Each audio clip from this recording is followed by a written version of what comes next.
विपर्ययेण तांसां तु तेन कालेन भाविना प्रणश्यन्ति तथा सर्वे वृक्षास्ते गृहसंस्थिताः प्रादुर्बभूवस्तांसां च वृक्षास्ते गृहसंस्थिता वस्त्राणि च प्रसूयन्ते फलान्याभरणानि च ततस्तेषु प्रणष्टेषु विभ्रान्ता व्याकुलेन्द्रिया अभिर्ध्यायन्ति तां सिद्धिं सत्याभिर्ध्यायिनस्तदाः तेष्वेव जायते तांसाम् गन्धवर्णो रसान्वितम् अमाक्षिकां महावीर्यं पुटके पुटके मधुः तेन ता वर्तयन्ति स्म सुखे त्रेतायुगस्य वै ह्यष्टतुष्टास्तया सिद्ध्या प्रजा वै विगतज्वराः पुनः कालान्तरेण एव पुनर्लोभा वृतास्तुताः वृक्षांस्तान् पर्यगृह्णान्तो मधु वाम मक्षिकाम बलातो तांसां तेनापचारेण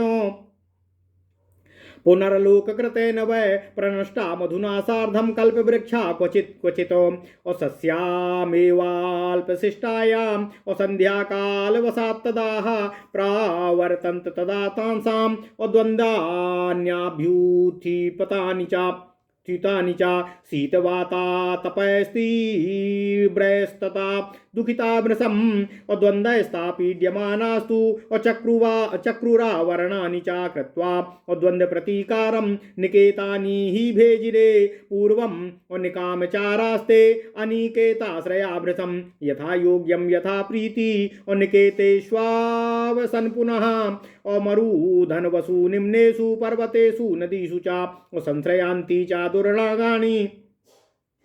संश्रयन्ति च दुर्गाणि धन्वानं शाश्वतोदकं यथा योगं यथा कामं समेषु अभिसमेषु च आरब्धास्ते निकेतवै कर्तुं शीतोष्णवारणाम तथा संस्थापयामासो खेटानि च पुराणि च ग्रामाश्चैव यथा भागं तथैवान्तः पुराणि च तासामायामविस्कम्भान् सन्निवेशान्तराणि च चक्रुस्तदा प्रथा प्रज्ञं चक्रुस्तदा यथा प्रज्ञं मित्वा मित्वात्मनोऽङ्गुलय मनोर्थानि प्रमाणानि तदा प्रभृति चक्रे यथाङ्गुलप्रदेशास्त्रीन् हस्तस्किन्स्कूध नूंसि च दश त्वांगुल पर्वाणि प्रदेशो संयुतस्तु वै अष्टांगुलप्रदेशिन्या व्यासः प्रादेश उच्यते तालः स्मृतो मध्यमया गोकर्णश्चाप्य नामया कनिष्ठया वितस्तिस्तु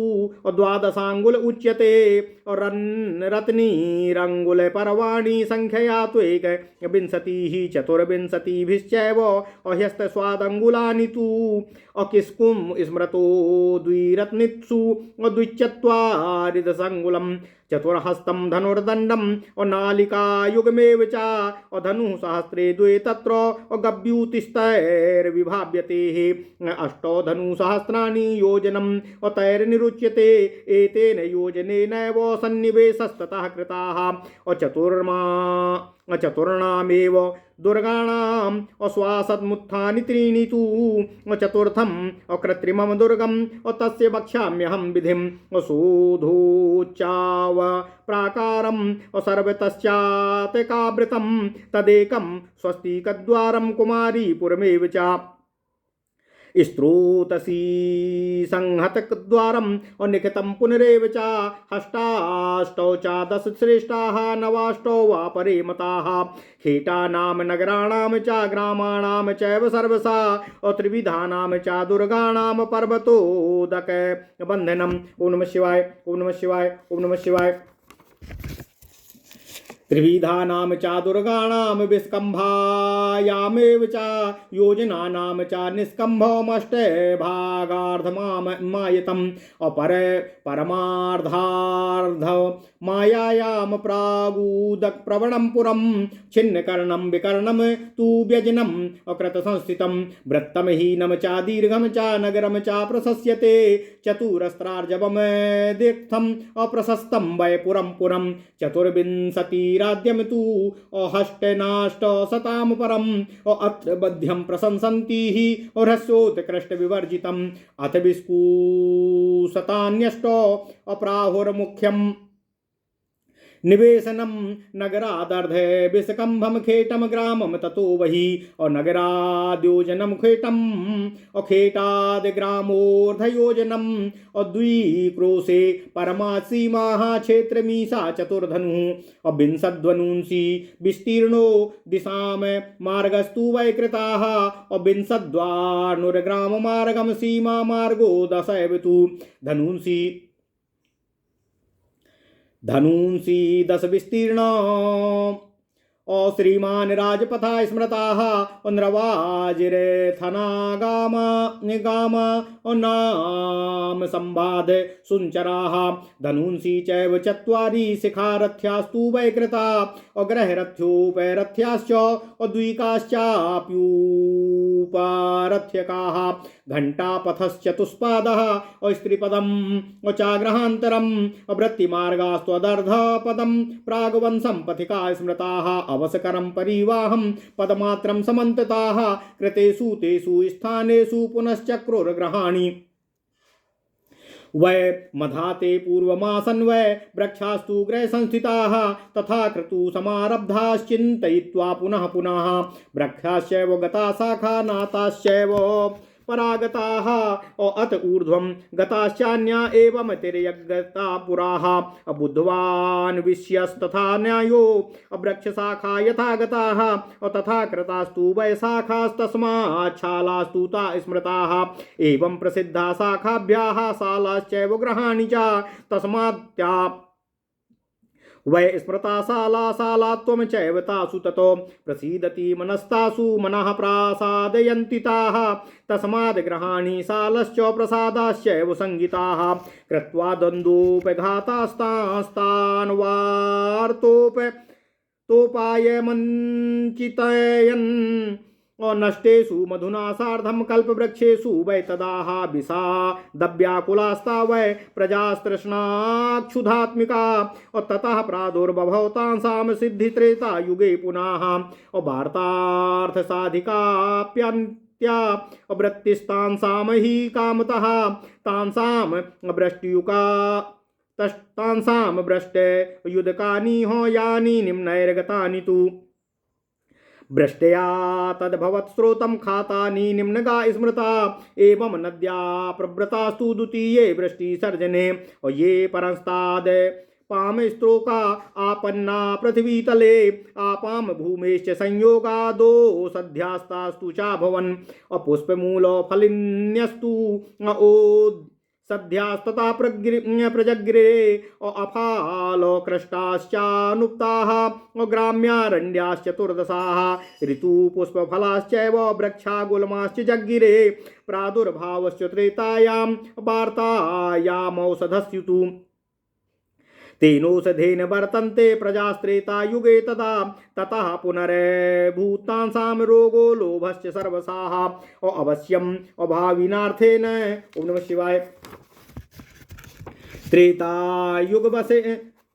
त्रेतायुगवसेन तु तमस्ता पर्यग्रहणन्तो और नदी क्षेत्राणि पर्वतानो वृक्षान् गुल्मसौदधीशैव प्रसह्येतु यथा बलम् और सिद्धात्मानस्तु ये पूर्वं व्याख्यातः प्राकृते यथा ब्रह्मणा मानवास्ते वा और उत्पन्ना योजनादिह और शान्ताश्च सुस्मिणश्चैव कर्मिणो दुःखिनस्तदाः ततः प्रवर्तमानास्ते त्रेतायां जग्गिरे पुनः ब्राह्मणा क्षत्रिया वैश्या शूद्रा द्रोहि जैनास्तथा भाविता पूर्वजातिषु कर्मभिश्च शुभाशुभ और इतस्तेभ्यो बलात् ये तु और सत्यशीला ह्यहिंसकाः और वीतलोभा जितात्मानो निवसन्ति स्मृतेषु वै और प्रतिगृह्णन्ति कुर्वन्ति तेभ्यश्चान्येल्पतेजसाः तेषां कर्माणि कुर्वन्ति और तेभ्यश्चैवाबलास्तु ये और परिचर्यास्व वर्तन्ते तेभ्यश्चान्येल्पतेजसा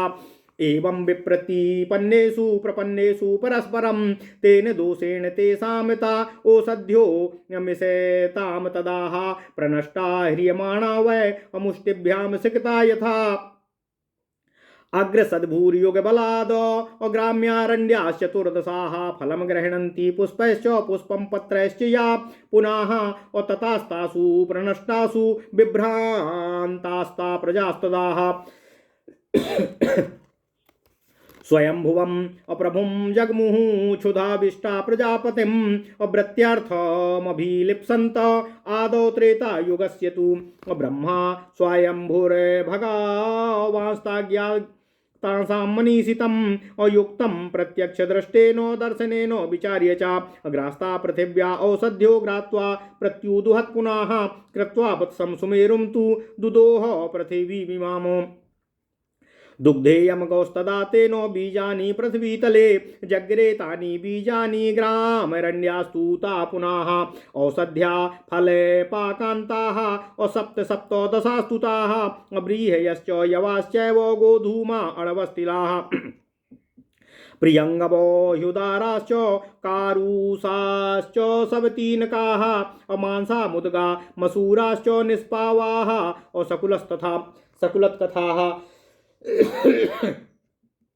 आढक्याश्चणकाश्चैव सप्तदशा स्मृता इत्येता औषधीनामितु ग्राम्याणामुजायता जातया स्मृताः औषध्यो यज्ञयाश्चैव ग्राम्यारण्याश्चतुर्दशा व्रीहयः शैवामासाः गोधूमा अणवस्तिलाः प्रियङ्गु सप्तमाह्येते अष्टमी तु कुलस्थिता श्यामा कास्त्वथनीवा राजातिलाः असगवेधुकाः कुरुबिन्दा वेणुये वास्तथा मर्कटाश्च ये ग्राम्यारण्या स्मृता ह्येताः औषधस्य चतुर्दशाः उत्पन्ना प्रथमा ह्येता आदौ त्रेतायुगस्य तु अफालोकृष्टा औषध्योः ग्रामारण्यास्तु सर्वसाः वृक्षाः गुल्मलतावल्ली अविरुधस्तृणे जातयाः मूलैः फलैश्च रोहिण्यो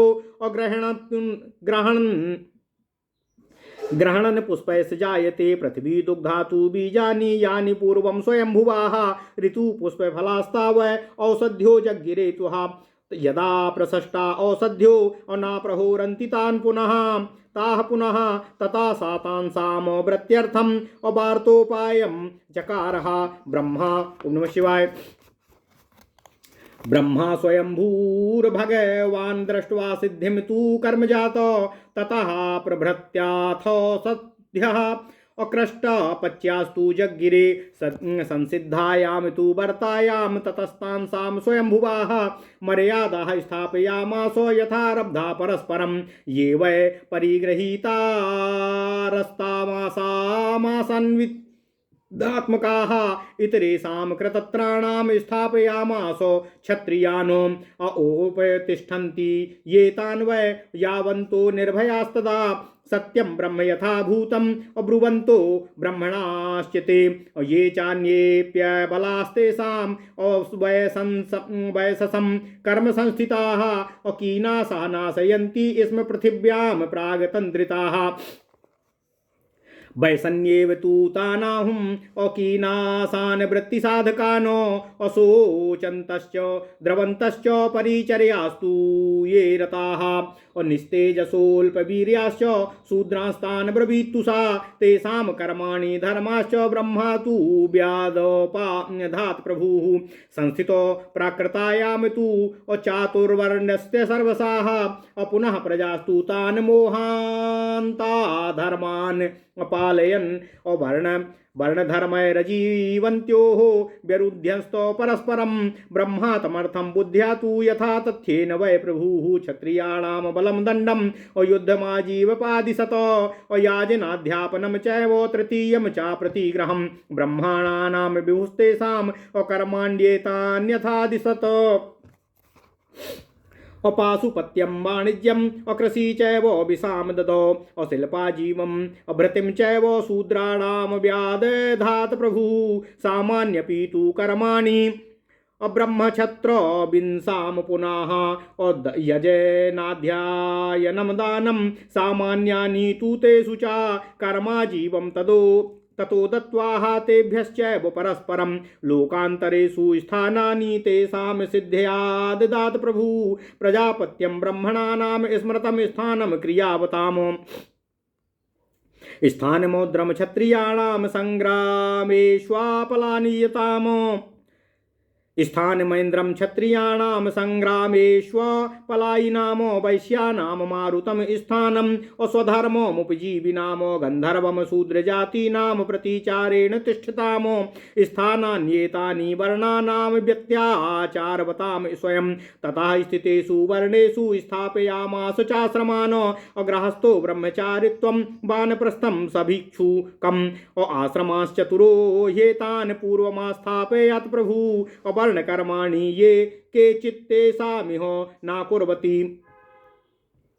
कुतः कर्माक्षितिं प्राहुराश्रमस्थानवासिना ब्रह्मा तान् स्थापयामास आश्रमानाम नामतः निर्देशार्थं ततस्तेषां ब्रह्मा धर्मान् भासता अप्रस्थानानि चातेषां वै यमाश्च नियमाश्च चतुर्वर्ण्यात्मकः पूर्वम् अग्रहस्थाश्चाश्रमः स्मृतः त्रयाणामाश्रमाणां च प्रतिष्ठा ये योनिरेव च यथाक्रमं प्रवक्ष्यामि यमश्च नियमश्च ते अदाराग्नयथोथा थीतेव इज्याश्राद्ध क्रिया प्रजाः इत्येष वै गृहस्थस्य। ओम नमः शिवाय।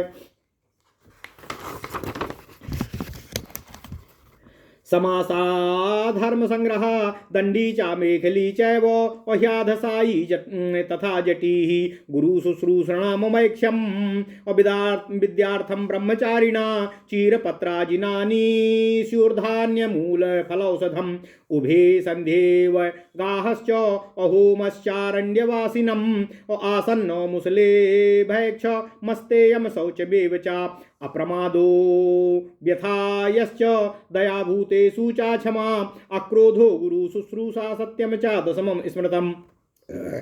10 लक्षणों को वेशा धर्म प्रोक्ता स्वयंभुवा भिक्षोर्व्रतानि पंचाज पंचव्रोपोव्रतानि च आचार शुद्धिर विनयम शौचम चा प्रतिकर्म चा सम्यक दर्शनमित्येवं पंचवो व्रतान्यपि ध्यानम समाधिर्मन सेन्द्रियाणाम ससागरैर्भोक्ष मथोपगम्य मौनम पवित्रोपचितैर्विमुक्तः परिव्रजो धर्ममिमं वदन्ति सर्वे ते श्रेयसो प्रोक्ताः आश्रमा ब्रह्मणा स्वयं सत्यार्जवम् तपः क्षान्तिर्योगेज्यादम पूर्विकाः वेदाः सांगाश्च यज्ञाश्च व्रतानि नियमाश्च ते न सिद्ध्यन्ति प्रदुष्टस्य भावदोष उपागतेः बहिः कर्माणि सर्वाणि प्रसिद्ध्यन्ति कदाचन अन्तर्भाव प्रदुष्टस्य कुर्वतोऽपि पराक्रमान् सर्वस्वामपि यो दद्यात् कलुषेणान्तरात्मना नः तेन धर्म भाक्ष स्याद् भाव एवात्र कारणम् एवं देवास पितर ऋषयो मानवस्तथा तेषां स्थानं मुत्तिष्ठुम् असंस्थितानां प्रचक्षते 88 सहस्राणि ऋषीणामूर्ध्वरेत साम स्मृतं तु तेषां तत्स्थानं तदेव गुरुवासिनाम सप्तर्षीणां तु यत् स्थानं स्मृतं तद्वै दिवौकसाम प्राजापत्यं गृहस्थानां न्यासिनां ब्रह्मणाक्षयं योगिनामृतं स्थानं नानाधीनां न विद्यते स्थानान्याश्रयेमिणां तानि ये स्वधर्मे व्यवस्थिताः चत्वार एते पंथानो देवयाना विनिर्मिता ब्रह्मणा लोकतंत्रेण आद्ये मनवंतरे भुवि पंथानो देवयानाय तेषां द्वारं रवि स्मृता तथैव पितृयानानां चंद्रमा द्वारमुच्यते एवं वर्णाश्रमाणां वै प्रविभागे कृते तदा यदास्यना व्यवर्तन्तो प्रजा वर्णाश्रमात्मिकाः ततोऽन्या मानसीसोऽथ त्रेता मध्ये सृजात् प्रजाः आत्मना स्वशरीराच्च तुल्याश्चैव आत्मना तु वै तस्मिन् त्रेता युगे त्वाद्ये मध्यम प्राप्ते क्रमेण तु ततोऽन्या मानसीस्तत्र प्रजा स्रष्टुं प्रचक्रमेः ततः सत्वरजोद्रिक्ताः प्रजासोऽथ सृजत प्रभु धर्मार्थ काम मोक्षाणां वर्तायाश्चैव साधिकाः देवाश्च पितरश्चैव ऋषयो मनवस्तथा युगानुरूपा धर्मेण यैरिमा विच्चिता प्रजाः उपस्थिते तदा तस्मिन् प्रजाधर्मे स्वयंभुवा अभिदध्यो प्रजा सर्वाः नानारूपास्तु मानसी पूर्वोक्ताया मया तुभ्यं जनलोकं समाश्रिता कल्पेति ते तु ते ह्यासन् देवाद्यास्तु प्रजा इह अध्यायतस्तस्य ताः सर्वा असम्भूत्यर्थमुपस्थिताः मन्वन्तरक्रमेणेह कनिष्ठे प्रथमे मताः अख्यातानुबन्धैस्तैस्तु सर्वार्थैरिह भाविता अकुशला कुशलप्रायैः अकर्माभिस्तै सदा प्रजाः तत्कर्मफलशेषेण उपाष्टब्धा प्रजगिरे देवासुरपितृत्वैव अपशुपक्षी सरीसृपैः वृक्षनारिकीटत्वैस्तैर्भावैरूपे स्थिता अधीनार्थं प्रजानां च आत्मनो वै विनिर्मयी मे। ओम नमः शिवाय, ओम नमः शिवाय, ओम नमः शिवाय। ओम नमो भगवते वासुदेवाय। ओम देवकी सुत गोविंद वासुदेव जगतपते देहि मे तनियम कृष्ण त्वाम अहम शरणं गतः। अथ श्री वायु पुराण अष्टमो अध्यायः चतुराश्रम विभाग। सूत जी कहते हैं, हे ऋषियों, हे महर्षियों, सहस्त्र योगात्मक रात्रिकाल व्यतीत कर रात्रि के अंत में वे भगवान आदि पुरुष सृष्टि की रचना के लिए ब्रह्मा का रूप धारण करते हैं। उस स्थावर जंगम विहीन अंधकार युक्त जलमय भूत विभागहीन रात्रि काल में वायु का रूप धारण कर वे जल के ऊपर इधर उधर घूमते रहते हैं। वर्षा काल में घूमते हुए जुगनुओं की तरह इधर उधर घूमते हुए वे स्वयंभू उसका निरीक्षण करते हुए सृष्टि विभाग के उपाय खोजते रहते हैं। फिर अनुमान से यह समझकर कि इस जल में ही पृथ्वी निमग्न है, उनके उद्धार के लिए पूर्व कल्पों की भांति दूसरा शरीर धारण कर लिया। 12 रूप धारण कर वे जल के मध्य प्रवेश कर गए तथा पृथ्वी को ऊपर लाकर वे जल के ऊपर स्थापित कर दिया। प्रजापति ब्रह्मा ने पृथ्वी को जल से आच्छादित देखकर उस जल समूह को पृथक पृथक भागों में विभक्त कर दिया। उन्होंने समुद्र के जल को समुद्र में, नदियों का जल नदियों में तथा पार्थिव जल को पृथ्वी पर स्थापित किया। फिर वे पर्वत समूह की स्थापना के लिए सचेष्ट हुए। पूर्व सृष्टि के अंत में जो संवर्तक अग्नि द्वारा दग्ध कर दिए गए थे, परंतु एक कारणों में शीतलता के आधिक्य से वायु द्वारा जल ग्रहण जल समूह जगह जगह इकट्ठा होकर कठोर रूप धारण कर पर्वत बन गए। चलने से में अशक्त होने के कारण उन्हें अचल कहा जाता है तथा उनमें पर्व आदि स्तर होने के कारण उन्हें पर्वत की संज्ञा दी गई है। जल में निमग्न रहने के कारण गिरी और शिलाओं का चयन किया गया, इसलिए उनका नाम शिलोच्चय भी पड़ा है। प्रभु प्रजापति ने जलमग्न पृथ्वी का उद्धार करने के पश्चात क्रमानुसार पहले उसे 7 द्वीपों में, फिर प्रत्येक द्वीप को 7-7 वर्षों में विभाजित किया। फिर विषम भूभाग का समतलीकरण कर शिलाओं से गिरियों की रचना की। उन द्वीपों में वर्ष बनाए तथा प्रत्येक वर्ष में उतनी ही संख्या में पर्वतों की स्थापना की। सृष्टि के आरंभ में ये सब पर्वत स्वभावतः इसी रूप में स्थापित किए गए थे।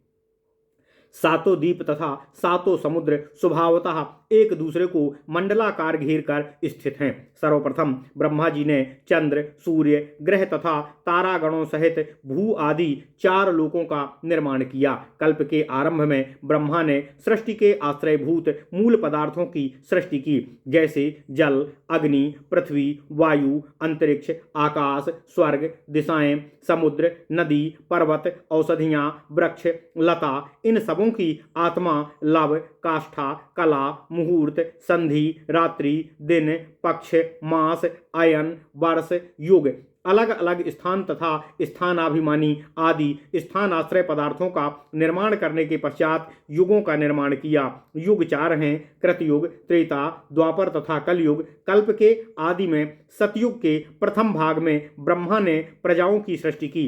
पहले के कल्प के सब प्रजा जो अग्नि द्वारा दग्ध हो गए थे, वैसे उसे मैंने पहले ही बताया है। उस समय जो लोग जनलोक में रह गए थे और तपलोक तक नहीं जा सके थे, वे ही बाद की सृष्टि में बीज स्वरूप बने। उन्होंने ही परवर्ती काल में प्रजाओं की सृष्टि की। एक प्रजा समूह से फिर दूसरा प्रजा समूह, इसी क्रम से प्रजाओं का विस्तार होता रहता है।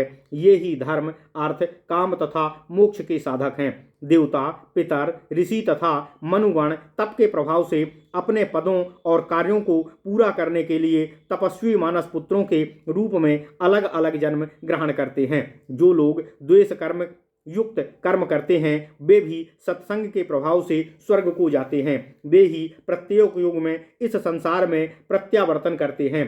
जो लोग जनलोक से उस समय पृथ्वी पर आकर जन्म लेते हैं वे अपने कर्म अनुसार आकृति तथा स्वभाव अनुसार यश की प्राप्ति करते हैं। इच्छा और कामना ही कर्मों की उत्पत्ति का कारण है। कर्म के ही कारण जनलोक से अपने शुभाशुभ फलों के भोग के लिए जन्म लेना पड़ता है।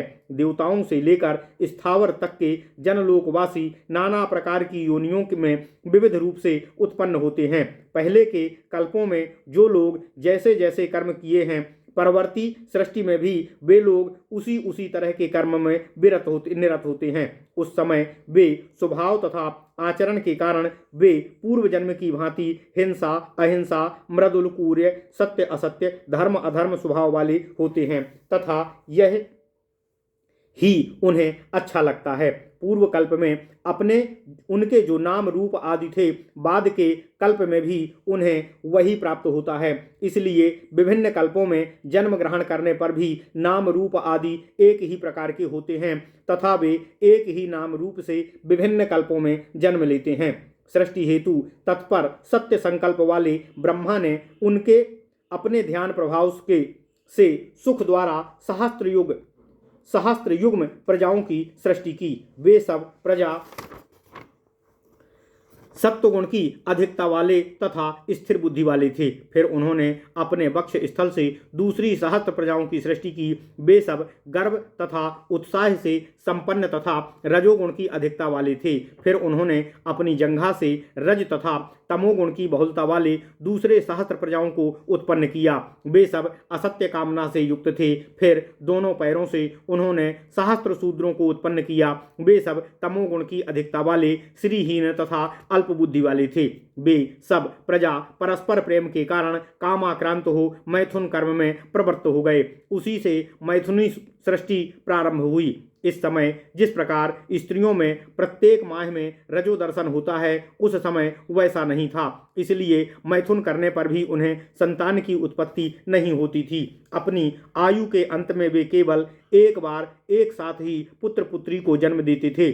उनकी वृद्धावस्था में उन्हें कुटक अर्थात क्षुद्र तथा मरणशील संतान उत्पन्न होती थी। मैथुन क्रिया द्वारा संतान उत्पत्ति उसी समय से प्रचलित हुई है। उस समय उनके ध्यान करने मात्र से ही अभीष्ट संतान उत्पन्न हो जाती थी तथा इच्छा मात्र से ही उन संतानों में शब्द आदि 5 लक्षणों से युक्त शुद्ध विषय समूह उत्पन्न हो जाता था। प्रजापति ने पहले इस प्रकार से जिन मानसी प्रजाओं की सृष्टि की थी उन्हीं के वंशजों से यह समस्त जगत परिपूर्ण होता है। उस आदि युग में ग्रीष्म, वर्षा तथा शीत ऋतु आदि अल्प मात्रा में ही होते थे। प्रजाएं नदियों, सरोवरों तथा समुद्र के किनारे और पर्वतों पर निवास करती थीं। वे कामाचारी मानसी सिद्ध संपन्न प्रजाएं पृथ्वी से उत्पन्न आहार पर ही अपना जीवन निर्वाह करते थे। वे धर्माधर्म तथा भेदाभेद से रहित थे। वे सब आयु रूप तथा सुख में समतुल्य थे। सभी अपने स्वत्व के साथ अपना जीवन यापन करते थे। सतयुग का परिणाम 4000 दिव्य वर्षों का तथा संध्या काल 400 दिव्य वर्षों का है। उस समय की प्रजाओं को ना तो शीतोष्ण का कष्ट था और ना ही उनमें आपसी द्वंद्व क्लेश क्रम आदि थे। वे सब पर्वतों तथा समुद्रों के पास एकांतवासी होकर निवास करते थे। उनका कोई निश्चित निवास स्थान भी नहीं था। सभी शोकहीन, सत्वगुण, बहुत कामाचारी तथा प्रसन्न चित्त वाले थे। उस समय पशु, पक्षी, सरीसृप, उद्भिद आदि नहीं थे तथा न ही अधर्म के कारण दुखी मनुष्य ही थे। मूल, फल, पुष्प, आर्तव अथवा ऋतु आदि भी नहीं थीं। सब उस समय सब उनके लिए सुखकर था। शीत तथा उष्णता उन्हें अल्प मात्र ही अनुभूत होती थी। उन सबको सर्वत्र सर्वदा मनोवांछित पदार्थ प्राप्त हो जाते थे। उन सबकी इच्छा मात्र से पृथ्वी से बलवर्णवर्धक रोग आदि नाशक रस सिद्धि औषधियां प्राप्त हो जाती थीं। उन अपने शरीर का संस्कार स्नान आदि न करने पर भी उस समय की प्रजा स्थिर यौवना थी।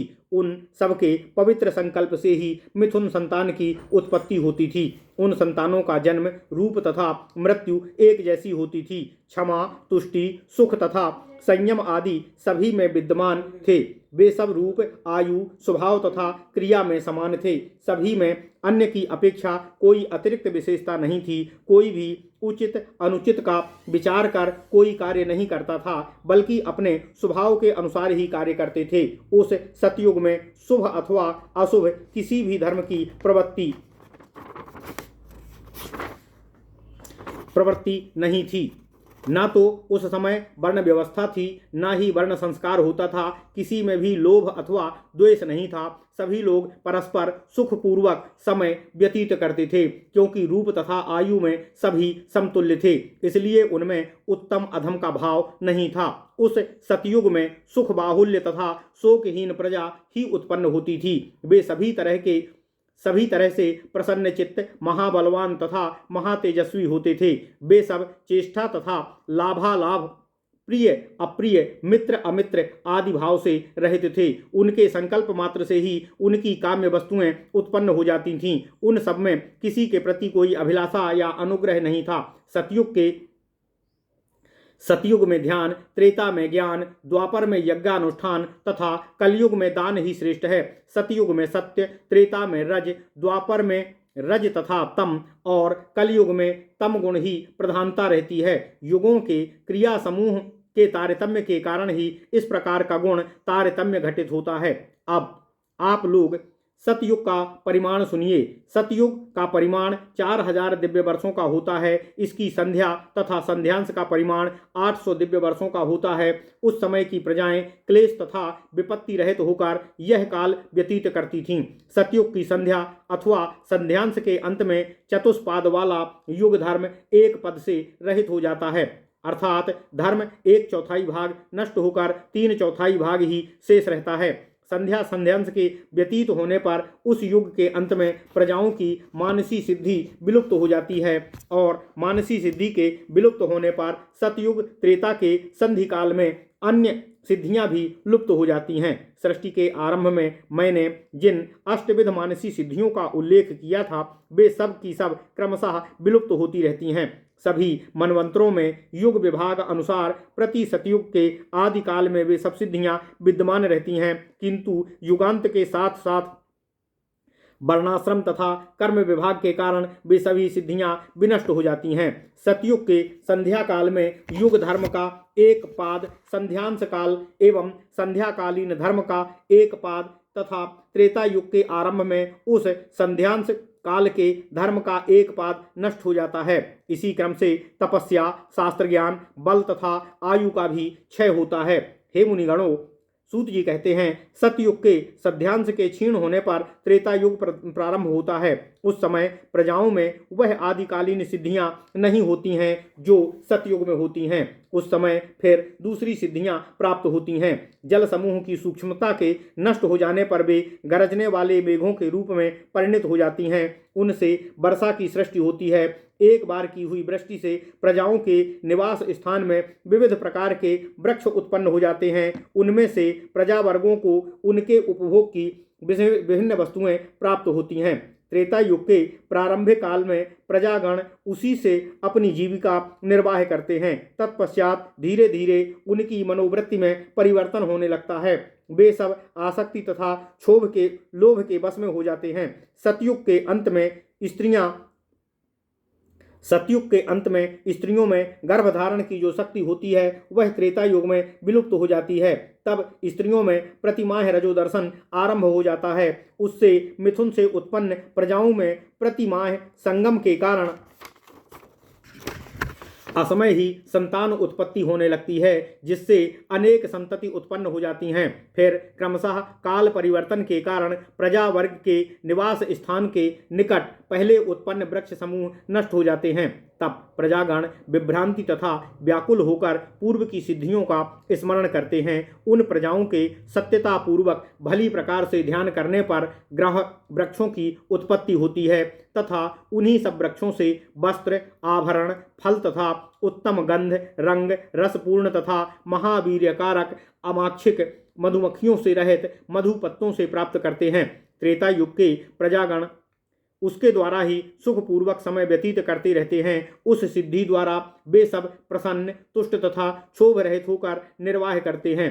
कुछ समय पश्चात प्रजागण लोभपरायण होकर उन सब वृक्षों एवं माक्षिक मधु को बलपूर्वक आत्मसात करने लगते हैं। उन सब के इस प्रकार के आचरण के कारण वे सब कल्प वृक्ष मधु सहित जगह जगह नष्ट हो जाते हैं। उस संध्यांश काल में उन कल्प वृक्षों की क्षीण होने पर उन समय प्रजाओं के शीत उष्ण आदि क्लेश उत्पन्न हो जाते हैं। वायु, शीत तथा गर्मी से पीड़ित प्रजाओं ने इस तब वस्त्र व्यवहार करना आरंभ कर दिया है। वे यथेच्छा विहारी ग्रहहीन प्रजा वस्त्रों को धारण कर शीत, वायु तथा गर्मी से बचने के लिए वास स्थान अर्थात घर का आश्रय लेने लगते हैं। वे सब यथा योग्य अपनी अपनी रुचि के अनुसार गृह निर्माण कर सुखपूर्वक रहने लगे। मरु, उन्नत, निम्न, पर्वत, नदी, जलीय, स्थल, सम, विषम, दुर्गम इत्यादि नाना प्रकार के स्थानों में अपनी अपनी इच्छा अनुसार शीत, ताप तथा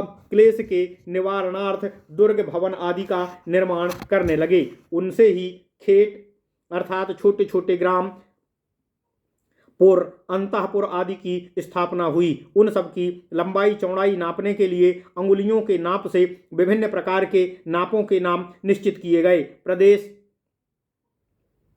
मध्यमा तक के विस्तार को काल, अनामिका के मध्य तक को गोकर्ण तथा कनिष्ठा के अंत तक के विस्तार को वितस्ती अर्थात वित्ता कहा जाता है। 12 अंगुलियों के विस्तार को भी वितस्ती कहा जाता है।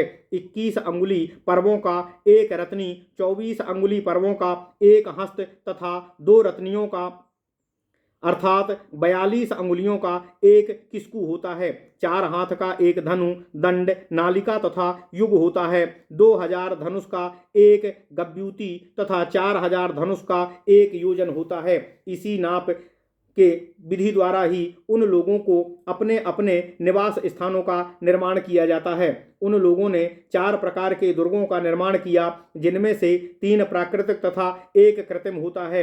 उस कृत्रिम दुर्ग की निर्माण विधि मैं आपको बतला रहा हूँ। उसके सौध समूह ऊंची प्राचीर से घिरी हुई, परिखा भारी मात्रा से जल से भरी हुई, प्रवेश द्वार सेतु युक्त तथा द्वार स्वास्तिक चिन्हित होते हैं। इन दुर्गों में कुमारीपुर होना आवश्यक है। परिखा की लंबाई चौड़ाई 10 हाथ और 8 हाथ की उचित होती है अथवा 9 तथा 8 हाथ की होती है। खेत, नगर, ग्राम तथा त्रिविध दुर्गों की सीमा पर्वत अथवा जल द्वारा निर्धारित की जाती है।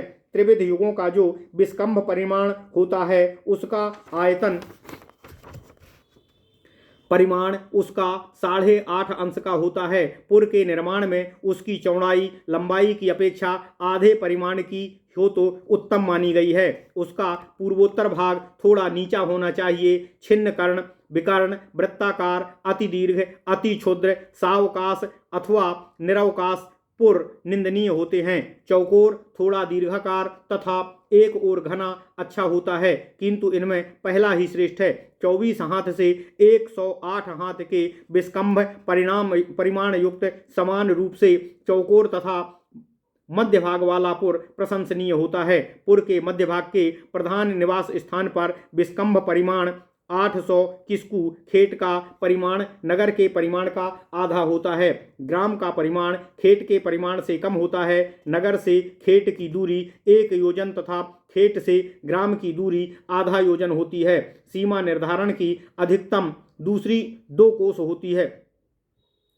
क्षेत्र की सीमा 4 धनु की होती है। प्रत्येक दिशा के मार्ग का विस्तार 20 धनु होता है। ग्राम मार्ग का भी विस्तार 20 धनु का होता है। सीमा पथ परिमाण 10 धनु का होता है। ऐश्वर्य युक्त राजपथ का विस्तार 10 धनु का होता है, जिस पर मनुष्य, हाथी, घोड़े तथा रथ सुगमता पूर्वक चल सके। उस समय के प्रजागण शाखा मार्ग का निर्माण 4 धनु का करते हैं। मकानों के बीच की गली 2 धनु की होती है। उपगली 1 धनु की, घंटा मार्ग 4 पद का तथा एक घर से दूसरे घर का मार्ग 3 पद नाप का होता है। वृत्ति पथ आधे पद का तथा प्रगवांश 1 पद के नाप का होता है। इस प्रकार की व्यवस्था करके उस समय के प्रजागण पहले जिस प्रकार वृक्षों के निकट गृह निर्माण करते थे, उसी प्रकार के ग्रहादि निर्माण कर रहने लगे। अच्छी तरह सोच विचार कर वृक्षों के अनुरूप जिस प्रकार वृक्ष अपनी शाखाओं का विस्तार करते हैं, उसी प्रकार काष्ठ फैलाकर उन लोगों ने श्रेष्ठ ग्रहों का निर्माण किया। वृक्ष की शाखाएं जिस प्रकार क्रमानुसार ऊपर नीचे सामने की ओर तथा पीछे की ओर फैली रहती हैं, उसी तरह विन्यस्त अर्थात यथा स्थान ठीक प्रकार से होने के कारण उन ग्रहों को साला कहा गया है।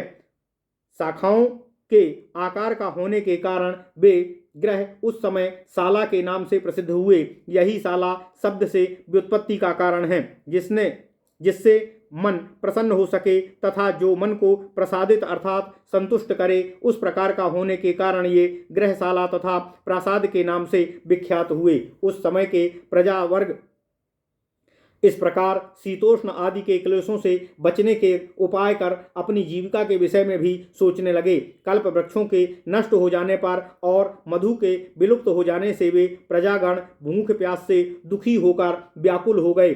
तब उस त्रेता युग में फिर सतयुग की तरह कामना के अनुसार बातार्थ साधक अर्थात जीविकोपयोगी वृष्टि रूप सिद्धि उत्पन्न हुई।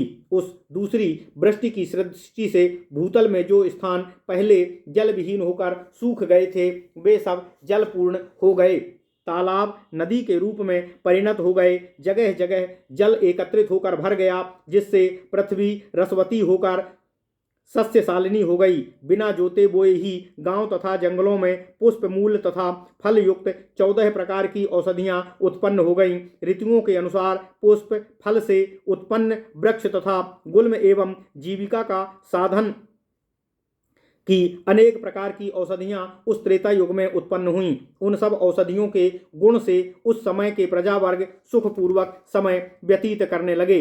आवश्यंभावी भवितव्यतावश फिर उन सब में धीरे धीरे पुनः राग तथा लोभ उत्पन्न होने लगा, जिसके फलस्वरूप वे अपनी अपनी शक्ति के अनुसार नदी, क्षेत्र, पर्वत, वृक्ष, गुल्म तथा औषधियों आदि पर बलपूर्वक अधिकार करने लगे।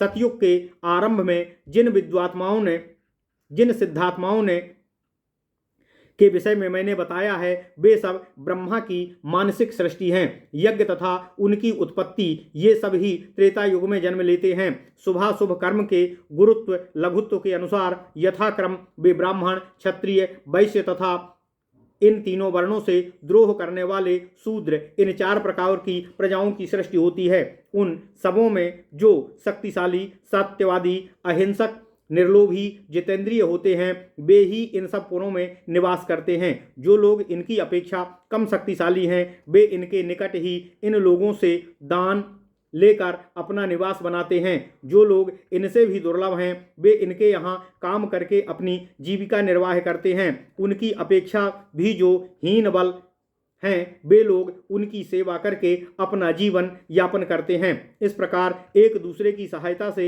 अपना समय व्यतीत करते रहने से उनके लोभ आदि दोष के कारण वे सब औषधियाँ उसी प्रकार नष्ट हो गईं, जैसे बालू का ढेर मुट्ठी हटाने पर समाप्त हो जाता है। युग दोष के कारण पृथ्वी उस समय ग्राम तथा जंगलों में उत्पन्न 14 प्रकार के सस्य अंतर्निहित कर लेती है। प्रजा भी लोभ के वशीभूत होकर फूल के साथ फल तथा पत्र के साथ पुष्प तोड़ लेते हैं। इस प्रकार का अपहरण करने के कारण सभी प्रकार के सस्य विलुप्त हो जाते हैं। तब प्रजाएं भूख से विह्वल होकर जीविका के साधन हेतु फिर स्वयंभू प्रजापति ब्रह्मा के पास गईं। तब त्रेता युग से त्रेता युग के प्रारंभ काल में प्रजाओं की दुर्दशा देख तथा समझकर एवं ध्यान से यह जानकर कि पृथ्वी के समस्त औषधियों से ग्रसित कर लिया है, भगवान स्वयंभू ब्रह्मा ने पृथ्वी का दोहन कर उन सब औषधियों को पुनः उत्पन्न किया। उन्होंने सुमेरु को बछड़ा बनाकर पृथ्वी का दोहन किया। इससे ग्राम तथा जंगलों में औषधियों के बीज पुनः उत्पन्न हो गए। फल पकने तक ही जिसमें बीज रहें वे उसे औषधि कहते हैं। उस समय 17 प्रकार की औषधियों की उत्पत्ति हुई। धान, जौ, गेहूं, अणु, तिल, प्रियंगु, उदार, कारूस, सबीनक, मास, मूंग, मसूर, निष्पान, कुल्थी, आढ़क्य तथा चना, ये 17 प्रकार की औषधियाँ ग्रामीण औषधियाँ कही जाती हैं। ग्राम तथा आरण्य दोनों की 14 प्रकार की औषधियाँ यज्ञ प्रायोज्य हैं। धान, जौ, उड़द, गेहूँ, अणु, तिल, प्रियंगु, कुल्थी, श्यामाक, नीवार, जटिल, गवेधुक, कुरुबिंद, वेणुयब तथा मरकटक ये 14 प्रकार की औषधियाँ ग्रामीण तथा आरण्यक दोनों कही गई हैं। त्रेता युग के प्रारंभ में ये उत्पन्न हुई। ये सब बिना जोते बोए ग्राम तथा जंगलों में स्वतः उत्पन्न हुई। विविध वृक्ष, गुल्म, लता, बल्ली, विरुद्ध तथा तृण आदि उत्पन्न होकर मूल, फल, पुष्प आदि से प्रजाओं की सुख समृद्धि में वृद्धि करने लगे। स्वयंभू ब्रह्मा के पृथ्वी के दोहन करने पर जो बीज उत्पन्न हुए थे उनमें ऋतुओं के अनुसार पुष्प, फल आदि से समन्वित औषधियों की उत्पत्ति हुई। किंतु जब वे औषधियाँ भली प्रकार से उत्पन्न नहीं हुई तब उन्होंने प्रजाओं की जीविका के संबंध में चिंतन किया। तब उन्होंने प्रजाओं के कर्म द्वारा सिद्धि के विषय में विचार पूर्वक निर्णय करते हुए भूमि को जोत बोकर सस्य उत्पादन की व्यवस्था की। उसी समय से भूमि को जोत बोकर सस्य उत्पादन की प्रक्रिया प्रारंभ की गई। उन प्रजाओं की जीविका का उपाय निर्धारित हो जाने के बाद भगवान ब्रह्मा ने उन लोगों के बीच किसी वाद विवाद के निवारण के लिए कुछ विधि विधान तय कर दिए। उन लोगों के बीच जो बलवान तथा भूमिपति थे उन क्षत्रियों को अन्य सामान्य लोगों की रक्षा का भार सौंप दिया गया। उन क्षत्रियों के पास जो सदा निर्भय होकर आया जाया करते थे, उन सत्यवादी एवं सभी प्राणियों में ब्रह्म ज्ञानवान थे, उन सबको ब्राह्मण कहा जाने लगा। जो लोग इनकी अपेक्षा दुर्लभ किंतु क्रूर कर्म करने वाले और यमराज की तरह निरंतर अपने स्वार्थ साधन के उद्देश्य से प्रजाओं की हिंसा किया करते थे, उनकी नाश संज्ञा वाले प्रजा वर्ग को वैश्य नाम से पुकारा जाने लगा तथा उन्हें सभी लोगों की जीविका साधन के कार्य में लगाया गया। उन निस्तेज तथा अल्पवीर्यवान प्रजाओं को जो सदा शोकमग्न रहते थे और इधर उधर घूमते थे, वे शूद्र नाम से पुकारे जाने लगे। उन्हें अन्य 3 वर्णों की सेवा का कार्य सौंपा गया।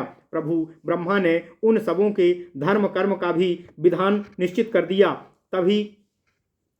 तब उसी के अनुसार चारों वर्ण अपने अपने कर्तव्य का पालन करने लगे। कुछ समय पश्चात कालक्रम से मोह के वशीभूत होकर वे उन नियमों को तोड़कर एक दूसरे के विरुद्ध आचरण करने लगे। तब प्रभु ब्रह्मा प्रजा वर्ग के इस अनाचरण को भली प्रकार से जानकर मर्यादा की रक्षा के लिए, क्षत्रियों की जीविका के लिए बल, शासन तथा युद्ध, इन 3 प्रवृत्तियों का निर्धारण किया। ब्राह्मणों के लिए याजन, अध्यापन तथा प्रतिग्रह ये 3 कर्म बतलाए। पशुपालन तथा कृषि तथा वाणिज्य ये 3 वृत्तियां वैश्यों के लिए बतलाई गईं। शिल्प तथा सेवा कर्म इन 2 वृत्तियों को शूद्रों के लिए निर्धारित किया गया। उन्होंने ब्राह्मण, क्षत्रिय तथा वैश्यों के लिए याजन, अध्यापन तथा दान इन 3 सामान्य वृत्तियों का भी विधान किया। प्रभु ब्रह्मा ने इन सभी कार्यों का जीविकोपाय तय कर देने के पश्चात उनकी सिद्धि के फलस्वरूप प्राप्त होने वाले लोकांतर तथा स्थान भी चिन्हित कर दिए।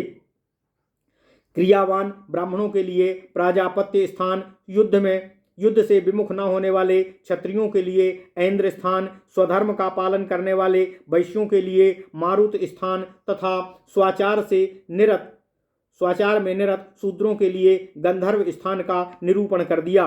स्वधर्मानिष्ठ चारों वर्णों के लिए उन्होंने इस प्रकार सभी स्थान तय कर दिए। इस प्रकार वे सब प्रजा वर्ण प्रतिष्ठित हो जाने पर ब्रह्मा जी ने आश्रमों की प्रतिष्ठा की। सबसे पहले उन्होंने ब्रह्मचर्य, गृहस्थ, वानप्रस्थ तथा भिक्षुक इन 4 आश्रमों की प्रतिष्ठा की। फिर क्रमशः प्रजाओं में अनेक लोग वर्ण धर्म के पालन में उदासीनता दिखाते हुए कहने लगे, इस पृथ्वी पर हमारा क्या कर्तव्य तथा कर्म है, हम क्या करें। तब ब्रह्मा जी ने उन्हें कर्मनिष्ठ करने के लिए 4 आश्रमों का विधान किया। भगवान ब्रह्मा ने प्रजाओं को शिक्षित करने के उद्देश्य से उन्हें विविध धर्म, विविध आचार तथा यम नियम आदि का उपदेश किया।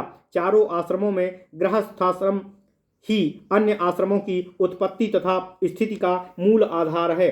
अब मैं यथाक्रम से यम नियम सहित चारों आश्रमों के विधि विधान बताता हूँ। पत्नी परिग्रह, अग्निहोत्रानुष्ठान, अतिथि सत्कार, यज्ञ, श्रद्धादि कार्य तथा संतान उत्पादन। गृहस्थाश्रम के प्रतिपाल्य धर्म को मैंने संक्षेप में कहा है। दंड, मेखला तथा जटा रखना, भूमि शयन, गुरु की सेवा तथा भिक्षाटन, भिक्षा प्राप्ति। विद्या प्राप्ति के लिए ब्रह्मचारी को इन नियमों का पालन करना आवश्यक है। चीर, पत्र तथा मृग चर्म धारण, धान्य, मूल तथा फल भक्षण, दोनों संध्याओं में जल में प्रवेश कर स्नान करना तथा होमानुष्ठान, ये सब वानप्रस्थ वालों के पालनीय कर्म हैं। मूसल के शब्द सुना जाने के पहले भिक्षाटन, आस्तेय, पवित्रता, सावधानी, मैथुन क्रिया से विरति, प्राणियों के प्रति दया, क्षमा, अक्रोध, गुरु सेवा तथा सत्यता, इन 10 धर्मों को ब्रह्मा जी ने